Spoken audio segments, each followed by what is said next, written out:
গান গোৱা, ভিডিঅ' বনোৱা, এই সকলোবোৰ আমাৰ নিজৰ নিজৰ ব্যক্তিগত কাম। এই কামবোৰৰ লগতে আমি ঘৰৰ কামবোৰো কৰি নিব লাগে আৰু লগতে পঢ়া শুনা সকলোবোৰ, হয়নে?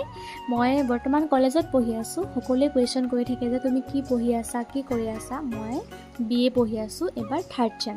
তো মই আগবেলা কলেজ যাওঁ, কলেজৰ পৰা আহি ঘৰৰ ইটো সিটো কাম, দেখিছে নহয়, পূৰা কামত লাগি আছোঁ।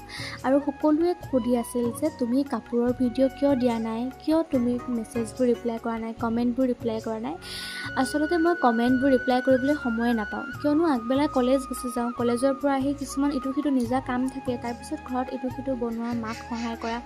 ইয়াতো মই ভাতৰ পানী কাঢ়ি আছোঁ, দেখিছেনে? আমাৰ ঘৰত তাৰমানে কুকাৰৰ ভাত নাখায়।